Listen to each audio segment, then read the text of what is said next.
Hoje quem fala para vocês é o professor Elmar Floss aqui no Mestres do Solo. Ele fala um pouquinho sobre como manter a sanidade das plantas e quais os manejos que afetam o enraizamento. Fica ligado no vídeo.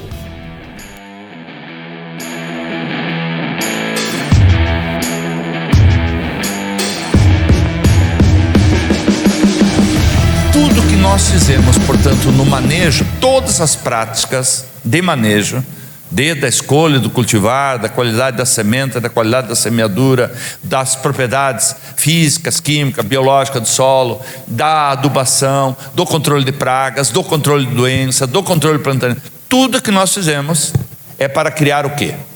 Que a planta tenha uma fábrica boa. E o que é uma folha produtiva? Ela tem que ter equilíbrio nutricional, não apenas macronutrientes, mas também micronutrientes. Para alta produtividade, o micro temos que diagnosticar. Ela tem que ter equilíbrio hormonal, ou seja, quanto mais hormônios promotores, gibilina, auxina e citocinina, e menos hormônios inibidores de etileno e ácido abscísico, essa folha se mantém verde e produtiva por mais tempo, e essa folha tem que ter sanidade. Então, todas as práticas, vocês podem pensar no que vocês quiserem, é para fazer com que eu tenha um grande tamanho de fábrica, né? E uma fábrica produtiva por mais tempo, tá? Então tudo começa pela qualidade da semente. E qualidade da semente é uma semente de vigor. Semente de vigor. Se não tiver vigor, não adianta olhar poder germinativo. O poder germinativo é determinado na CTI. Na CTI, é uma câmara de germinação com luz controlada, temperatura controlada, não tem praga, não tem doença, e não é essa a condição que a semente encontra quando ela cai na boca da semeadora. Então nós temos que sim partir para uso de sementes de vigor, ou seja, onde se dá um estresse na semente e depois se faz o teste e saber efetivamente o que vem. A partir de uma semente de vigor e uma qualidade de semeadura, principalmente profundidade não maior que 5 centímetros, semear soja, uma profundidade maior que 5 centímetros não é semeadura, é sepultamento de semente, está morta e sepultada, para ter uma emergência rápida e uniforme. Aí o primeiro par de folhas, e a partir daí começam os trifólios. O primeiro, o segundo, o terceiro, o quarto, o quinto, e veja, dependendo da região, dependendo do cultivar, a partir de V5 já tem aparecido flor. Ou seja, o ciclo da soja encurtou significativamente, mas especialmente encurtou a fase juvenil, tá? E aí, então, a partir dessa semente, ter essa emergência uniforme, uma plântula que tenha cotilédonos verdes, túrgidos e sadios. Começou bem minha lavoura. Quando ela larga o primeiro par de folhas, o cotilédon tem que estar verde. Quando ela larga o primeiro trifólio, o cotilédon ainda tem que estar verde. Quando a soja larga o primeiro trifólio e o cotilédon amarelou, 9% do potencial da soja está perdido. 9%. E isso se dá como? Quando eu tenho uma semente de baixo vigor, porque aí rapidamente esgota as reservas do cotilédon e ele amarelece e cai, ou então quando nós temos adversidades do sistema. No V3, V4 é onde nós normalmente entramos com herbicida, controle de plantas daninhas. Estamos aí ainda com principalmente cultivares que nós aplicamos o glifosato. Como nós sabemos, o glifosato é sistêmico, ele é absorvido pela folha e ele desce, inclusive até a raiz, e exuda no sistema radicular, na rizosfera, por 10, 12, 14 dias. E nesses 10 a 12, 14 dias, ele inibe a absorção de micronutrientes. E como o micronutriente mais importante da soja é o manganês, que é o que exige maior quantidade, é normalmente onde aparece a deficiência, aquela folhinha carijó, e aí dependendo da região, na região de crescimento mais rápido, uma folha completamente amarelinha, chamada de amarelinho. E também por 10, 12, 14 dias, há uma inibição da síntese de hormônio. Por isso, quando nós aplicamos glifosato, a soja dá uma paradinha no seu crescimento.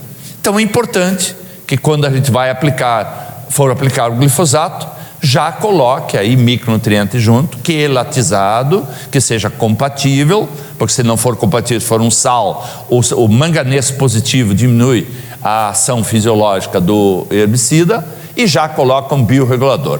Até porque a fase de formação de raiz, ela é o processo mais importante da soja até o V5.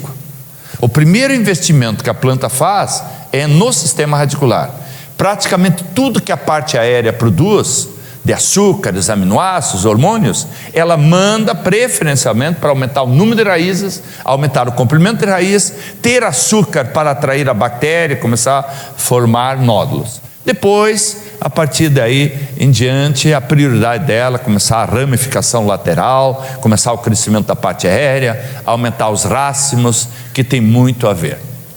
Então, primeira preocupação nossa, ajudar a soja a formar raiz. Até porque esses cultivares, cada vez mais precoces e de menor estatura, eles têm um sistema radicular mais superficial. Se nós continuássemos, aí o pessoal de Tapejara conhece bem, plantando o cultivar anta, lembra desse cultivar? Turma de Tapejara? Tinha 2 antas na lavoura. Não é isso? Quem plantou e o cultivar. Dava uma soja que tinha que ficar com o pescoço erguido para sair na foto. E só dava palha. Um cultivar que dava 180 dias de ciclo. Aquele material tinha um sistema radicular muito profundo. Podia ficar 30 dias sem chover, ele estava túrgido. Agora hoje não, o sistema radicular é superficial. Então nós temos que, agora, coloca na balança as vantagens e desvantagens de material de cultivares de baixa estatura e precoce. Claro que é muito mais vantajoso material precoce de baixa estatura, que não acama, que responde à adubação. Mas isso é um desafio. Nós temos que eliminar os impedimentos físicos. O solo tem que ter permeabilidade, o solo tem que ter espaço para armazenar água nos microporos, armazenar ar nos macroporos. Nós temos que eliminar os impedimentos químicos, que é o maior inibidor de crescimento de raiz. O alumínio. Como é que se neutraliza ele? Através da calagem, né? Ou diminui a atividade através da gessagem. Qual é o nutriente maior promotor de crescimento da raiz? Que o Malavolta chamava, a raiz cresce ao toque do cálcio. É o cálcio. Então, quanto mais cálcio, principalmente cálcio em profundidade, nós vamos melhorar. Porque onde tiver cálcio, a raiz cresce. Onde tem deficiência de cálcio, não vai ter raiz, né? Para termos, por exemplo, isso aqui, ó, milho, olha que espetáculo. Uma área muito bem conduzida, um perfil conduzido do seu ponto de vista físico, químico e também biológico. Olha que espetáculo de raiz. Olha, se der uma estiagem, olha onde é que essa planta de soja busca água. Olha onde essa planta de milho busca água. Então é muito importante. Então, para ter um bom enraizamento, primeiro, semente de vigor, porque a semente de vigor tem uma plântula mais vigorosa, que enraiza muito mais. Uma profundidade não maior que 5 centímetros, solos descompactados, e além do cálcio, para o crescimento da raiz não pode ter deficiência de N, nem fósforo, nem enxofre, nem boro, nem zinco, nem manganês. Então, principalmente por isso que quando nós plantamos soja sobre palha de trigo, palha de aveia branca, temos que colocar sim nitrogênio na semeadura. Quanto? 5 kg de N para cada tonelada de palha. Vocês aqui produzem uma quantidade de palha no trigo muito maior que outras regiões. Tem que colocar esse N, porque esse N não é para a cultura. Esse N é para evitar a imobilização dos micro-organismos. Sementes bem tratadas, um bom inseticida, um bom fungicida, para que a praga ou o patógeno não destrua raiz. Portanto, não é qualquer inseticida, não é qualquer fungicida, tá? Uso de biorreguladores no tratamento de semente, exatamente para acelerar o processo de enraizamento. Ácido úmico, ácido fólico, o próprio azospirilo.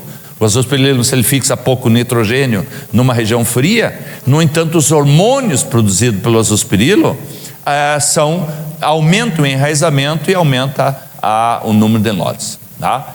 Então a nodulação é importante. O nitrogênio, vejam, 84 kg de N por tonelada, até 85% do N vem da fixação biológica, desde que eu tenha nódulos grandes junto à raiz principal e ativos, ou seja, com essa coloração avermelhada da LEC-hemoglobina, a hemoglobina da leguminosa. Veja aqui, isso aqui é sem usar inoculante e aqui usando inoculante. Então temos que ter inoculante de qualidade. Eu tenho que hoje usar para alto rendimento no mínimo 3 doses de Brediaselb, no mínimo 3, e o ideal aí mais uma de azospirilo. Nós estamos com excesso de calda que nós temos que diminuir. Nós estamos matando a semente, nós estamos pegando semente de qualidade e matando ela com excesso de calda. Então nós temos que colocar na semente apenas o estritamente necessário, que é um inseticida, o fungicida, talvez um pouco de cobalto molibdênio, que também não dá para colocar tudo. Você tem que colocar 1 grama de molibdênio para cada saco, não tem como fazer tratamento de semente e colocar tudo isso. Então nós temos que colocar em cima da semeadora um aplicador no sulco. O futuro nós vamos aplicar cada vez mais produtos, indutores de defesas, produtos biológicos, seja para mofo branco, seja para nematóide.